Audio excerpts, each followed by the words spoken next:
had a catamaran, or have you only had monohulls, and why? We've sailed on catamarans. Yeah? But we never owned one. But Fatty's best friend is very much a multi-hull guy. He calls monohulls lead mines. Yeah. he has a sea spider, and he says, you know, the only thing intentionally made heavy outside of, you know, monohulls or steamrollers, you know, and they go about the same speed, you know. And I've always considered myself a pro multi-huller, and I've raced and sailed all over the world on mostly racing multi-hulls. Oops, watch it. And however, this and so I'm very appreciative of this new trend of multi-hulls.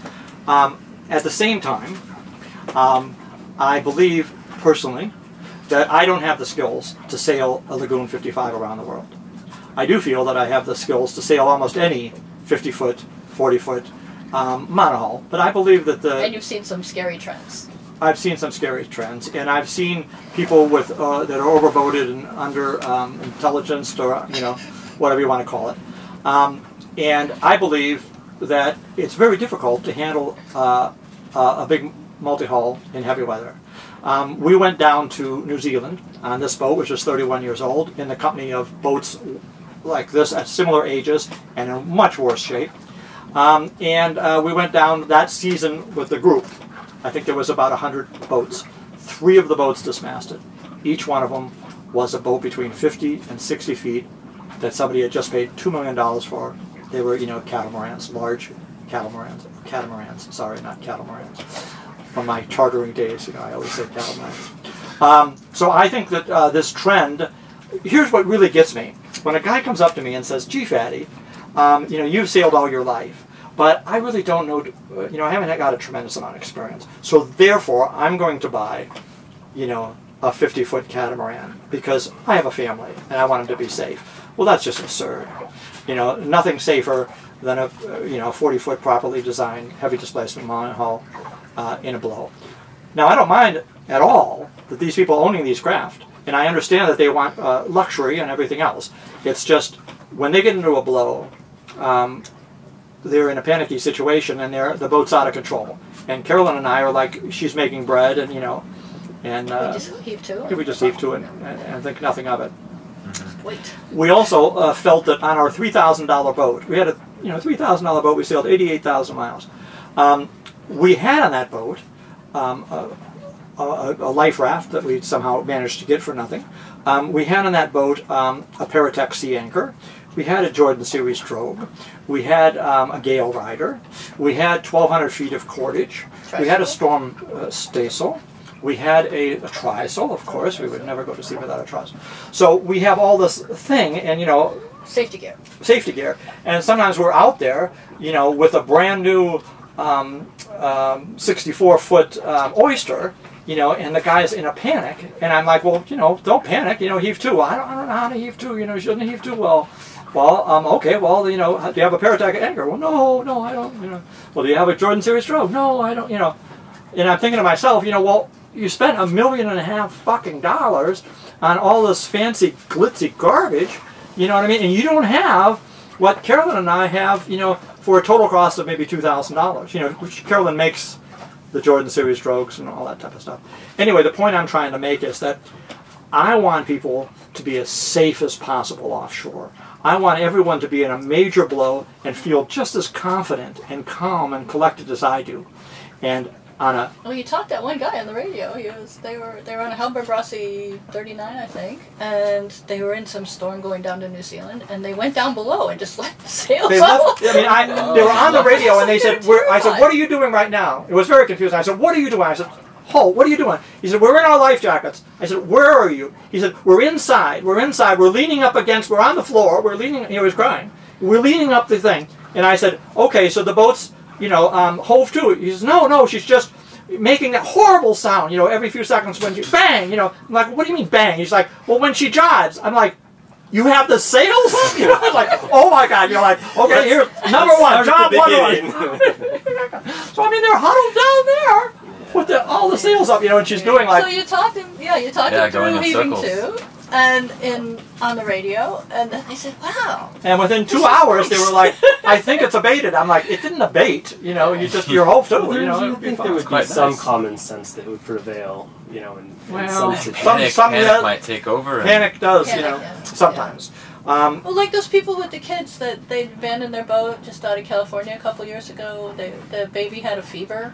Did you hear about that? No. Oh, people were like trolling them because they took their children out to sea.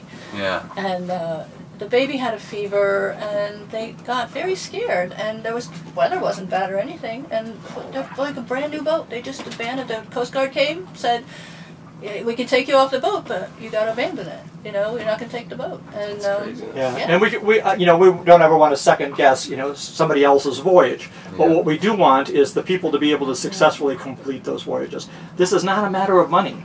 Oftentimes, you know, I mean, it's not a matter of money. It's a matter of practical seamanship. And it sounds crazy, but, you know, I mean, my life is devoted to bringing the real simple, basic stuff about, you know, seamanship. I mean, I'm not a great sailor. You know, I'm not a great shipwright.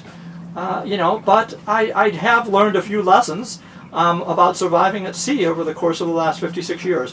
And they're very simple lessons. Anybody, you know, that went to school for 5 years can learn them. And so that's kind of cool, you know, and we feel that. I think this trend of, you know, credit card captaining, of thinking that, you know, well, gee, I mean, I had recently, we were talking about weather, we were out at sea and we were going to get clobbered, and there was a boat, you know, about 20 miles away from me, and we started talking about it, and I said, you know, Jesus, you know, the barometer's dropping and everything, you know, the way the wind's clocking, you know, by the morning, you know, we're going to have gale force winds here. And the guy's like, no, he's just, you know, he said, who do you use? I said, who do I use? What do I use? You know, I haven't done heroin in years. You know, who do you use? He said, I use a special weather router up there. He says, how much do you pay for your forecast? I said, I don't pay anything for my forecast. He said, well, I pay $150. He said, you're just talking through your hat. And, you know, there's like silence on the air. I'm like, yeah, okay, yeah, you know. And he said, wait a minute, and he was going around, and he you know, finally said, you know, wait a minute, I'm making progress. You know, he was trying to find a weather router, tell him that, you know, he wasn't going to get the shit kicked out of him in the morning. Of course, he got the shit kicked out of him in the morning. I mean, there was no question about that. Yeah. But that type of, you know, there's a dollar and cents issue here. You know, is the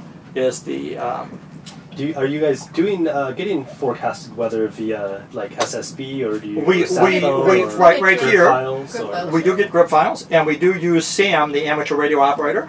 I'm W2FAT. Cool guy. Our SSB stopped working in quite a while ago, actually. Right. Yeah, no, I think it was on the way to Reunion. Yeah. Oh, you should have gone to India. We had a guy in India fix our radio. Did you hear this? You can read more on Cap and Fatty at fattygoodlander.com, or do an author search on Goodlander, and that's FATTY, not fat with a PH. And I pledge that I will not allow the sun to come up with one single penny that I've earned that day. In other words, you know, this is in maybe '67, the summer of love, you know, so I didn't want to be tainted by the money. Right. So, you know, each night, you know, we're making more money, we're spending more money, we're having a bigger party, a bigger community, bigger love it and stuff. Cult. And we had a cult, yeah, and it was called Green Slime, and I was the cult leader. Well, that's how it is, you know. And so it was great. We had the green slime, and it was altar. I had built an altar, and I put kerosene, and I put different metals, you know, different copper and stuff, so it would burn all different colors and explode and stuff. So I'm there chanting, you know, and this is during the days of Osley, and I won't be more specific than that. But you know, it's the middle of the '60s, and you know, you have religious experiences at times, and I thought that I was seeing God. You know, I heard this big, deep voice, you know, and a blue thing, and I thought, oh my God, you know, it's God, it's heaven. And I listened, you know, what are you saying, God? You know, and he was saying, put your hands in the air, you're under arrest. Oh my God. You know.